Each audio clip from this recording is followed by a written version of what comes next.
할렐루야. 6월 12일 토요일 원포인트 큐티 가운데 오신 여러분들을 주님의 이름으로 사랑하고 축복합니다. 오늘 하나님께서 우리에게 주신 말씀은 잠언 12장 15절에서 28절까지의 말씀입니다. 잠언 12장 15절에서 28절까지의 말씀, 다 같이 한 목소리로 읽도록 하겠습니다. 미련한 자는 자기 행위를 바른 줄로 여기나 지혜로운 자는 권고를 듣느니라. 미련한 자는 당장 분노를 나타내거니와 슬기로운 자는 수욕을 참느니라. 진리를 말하는 자는 의를 나타내어도 거짓 증인은 속이는 말을 하느니라. 칼로 찌름같이 함부로 말하는 자가 있거니와 지혜로운 자의 혀는 양약과 같으니라. 진실한 입술은 영원히 보존되거니와 거짓 혀는 잠시 동안만 있을 뿐이니라. 악을 꾀하는 자의 마음에는 속임이 있고 화평을 우러나는 자에게는 희락이 있느니라. 의인에게는 어떤 재앙도 임하지 아니하려니와 악인에게는 앙화가 가득하리라. 거짓 입술은 여호와께 미움을 받아도 진실하게 행하는 자는 그의 기뻐하심을 받느니라. 슬기로운 자는 지식을 감추어도 미련한 자의 마음은 미련한 것을 전파하느니라. 부지런한 자의 손은 사람을 다스리게 되어도 게으른 자는 부림을 받느니라. 근심이 사람의 마음에 있으면 그것으로 번뇌하게 되나 선한 말은 그것을 즐겁게 하느니라.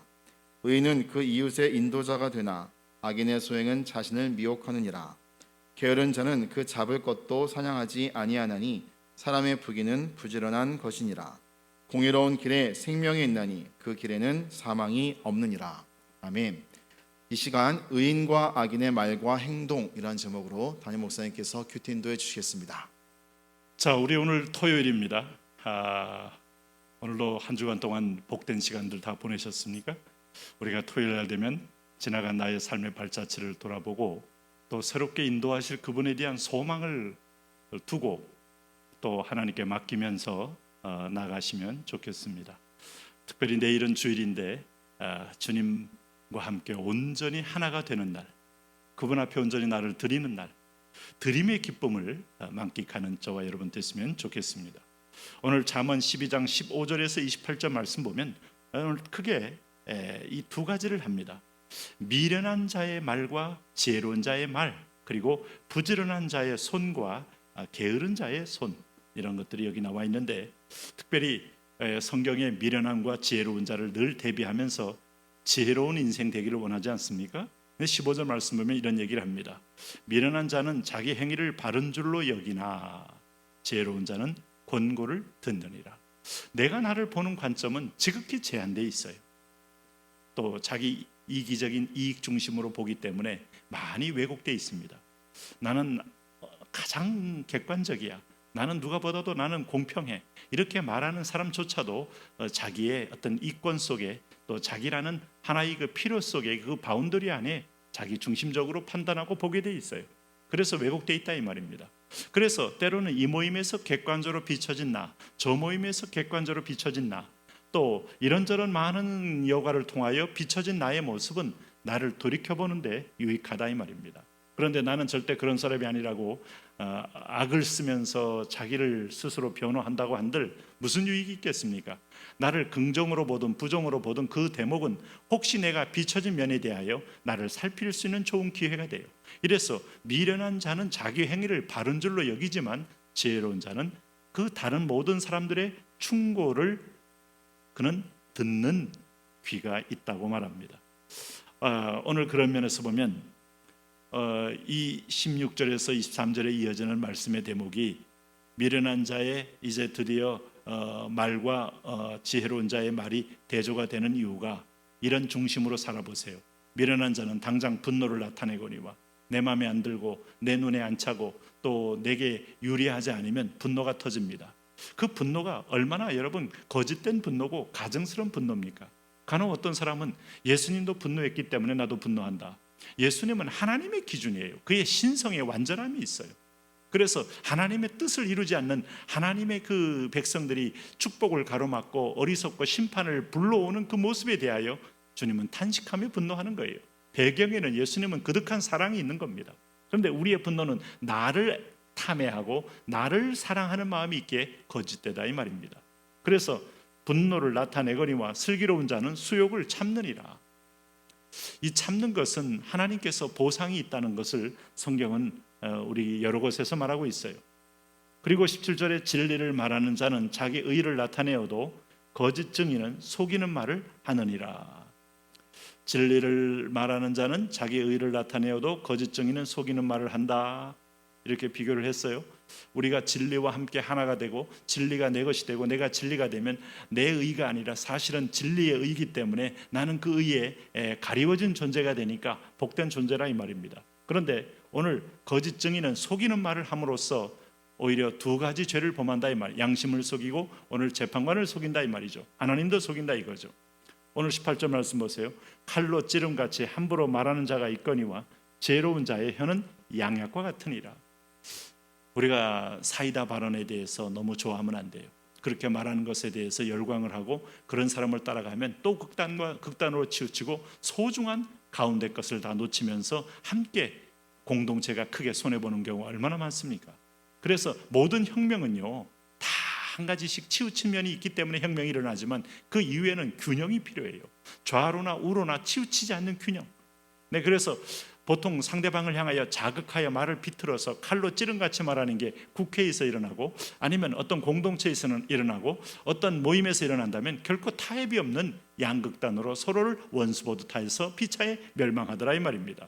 그래서 지혜로운 자의 혀는 양약 같다. 이걸 치유하는 말이 있어요. 함께 격려하는 말이 있어요. 상대방을 중화시키는 말이 있어요. 산성화된 말을 알칼리성으로 중화시켜서 상대방 서로 소통하게 하는 말이 있더라 이겁니다. 요즘 쿠션 언어라는 말 들어보셨어요? 우리가 전도할 때도 때로는 쿠션 언어가 필요해요. 저 죄송하지만 시간 좀 잠깐 내주시겠어요? 아니면 잠깐 시간을 저한테 주시면 제가 더 귀한 걸 나누고 싶습니다. 이렇게 상대방의 예의와 배려를 하면서 쿠션으로 완충을 하면서 말하는 방법이 있어요. 제가 비록 부족하지만 또 귀한 당신의 얘기는 고견으로 필요하게 듣습니다마는 이런 면이 있는 건 어떻게 생각하십니까? 하면서 조근조근 얘기해 나가면 상대방도 자존심 상하지 않고 그 얘기에 대해서 귀를 기울인 귀가 열린다 이 말입니다. 그런데 오늘 칼로 찌르면 이건 싸우자는 것밖에 안 됩니다. 목숨이 위협당하니까 방어하기 위해서 더 큰 칼로 상대방을 치게 돼 있다 이 말입니다. 여러분 이런 본문을 보면서 우리 국회의 여야가 오늘 이런 언어가 아니라 쿠션 언어를 사용할 수 있는 지혜가 있도록 기도하셔야 돼요. 그러면서 19절에 진실한 입술은 영원히 보존되거니와 거짓 혀는 잠시 동안만 있을 뿐이니라. 진실한 입술, 거짓 혀, 영원히 보존되는 것과 잠시 지나가더라 이겁니다. 여러분 링컨이 얘기한 것처럼 10사람을 10번 계속해서 속일 수는 없다는 말, 그건 여러분 진리 중에 하나입니다. 그러므로 오늘 우리는 진실한 입술인 하나님의 뜻이요 하나님의 영원한 진리에 기반한 말입니다. 하나님 말씀이 결코 우리가 쇠하지 않고 결코 땅에 떨어지지 않고 반드시 이루어지는 것을 믿는다면 우리가 진실한 입술로 영원히 보존되는 하늘의 언어를 쓰는 것이 진짜 지혜자의 모습이다. 악을 꾀하는 자의 마음에는 속임이 있고 화평을 의논하는 자에게는 희락이 있느니라. 그래서 웃는 얼굴에 침 몇 번이라는 말씀 자꾸 웃어주면서 말을 하면 어려운 얘기도 서로 간에 들을 수 있는 마음의 여유를 주더라 이거죠. 의인에게는 어떤 재앙도 임하지 아니하려니와 악인에게는 앙화가 가득하리라. 재앙과 화가 가득하다 이 말입니다. 앙화라는 말이 오랜만에 문자를 2개를 썼네요. 앙화. 여러분 오히려 내가 뱉은 말이 돌아서 내게로 화살로 다가온다. 내가 뱉은 축복이 돌아서 상대방이 받지 못하면 내게로 돌아온다. 이 믿음을 가지세요. 오늘도 이것저것 원수 앞에서 분노의 말, 칼로 찌른 같은 말을 쏟아내기 전에 오늘 사랑의 언어로 오늘 내게 축복이 되도록 하는 사람이 참 지혜로운 사람이죠. 슬기로운 자는 지식을 감추어도 미련한 자의 마음은 미련한 것을 전파하느니라. 특별히 22절에 뭐라고 그랬습니까? 거짓 입술은 여호와께 미움을 받아도 진실하게 행하는 자는 그의 기뻐하심을 받느니라. 결국 내가 한 말들이 이루어지는 것은 배후에 전능자, 그 말을 듣고 이루시는 하나님이 계시기 때문이에요. 자, 두 번째 오늘 큐티가 뭔가 하면 부지런한 자의 손은 사람을 다스리게 되어도 게으른 자는 불임을 받느니라. 오늘 이 땅 가운데서 돈 많이 번 사람이 돈 없는 사람 종업원으로 쓰고 그를 여러분 직장 고용자 입장에서 피고용인이 되게 하는 것도 다 부지런한 자의 어떤 손으로 통하여 그 열매로 그런 일이 처음에 발생하는 거죠. 물론 여러분 아버지 재산을 물려받은 경우를 말고요. 근데 이 부지런함이라는 것은 모든 면에서 통용되는 거예요. 예수 믿는 사람은 부지런함으로 거룩한 리더십을 갖는 겁니다. 주일날 봉사하고 예배드리고 일주일 동안 힘써 내 일을 함으로써 우리가 분명히 옹색함도 벗어나면서 흘려보내는 통로가 되는 것은 가만히 앉아서 배짱이처럼 있을 때 하나님 채워주는 거 아닙니다. 관리불능이기 때문에 채워줄 수도 없어요. 그러므로 부지런하다는 거, 학생들 공부하기 위해서 부지런하죠. 대한민국이 여기까지 온 것은 부지런함의 열매가 있기 때문에 게으름은 악한 겁니다. 그래서 오늘 인생의 평생 동안에 정시에 일어나고 또 우리가 시간을 쪼개면서 기도하고 하나님을 가까이 하며 꿈을 꾸는 것도 부지런한 자의 열매죠. 근심이 사람의 마음에 있으면 그것으로 번뇌하게 되나 선한 말을 그것을 즐겁게 하느니라. 의인은 그 이웃의 인도자가 되나 악인의 소행은 자신을 미혹하느니라. 게으른 자는 그 잡을 것도 사냥하지 아니하나니 사람이 부귀는 부지런한 것이니라.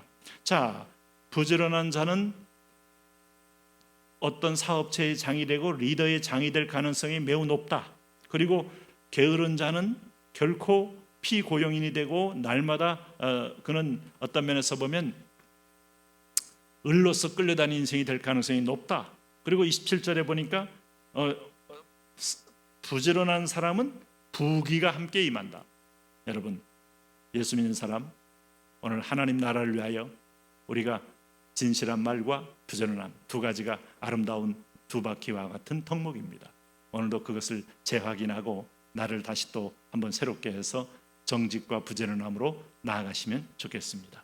하나님, 주님이 우리에게 준 지혜의 길을 우리가 결코 흘려보내는 것이 아니라 삶의 중요한 투축이 되도록 인도하여 주옵소서.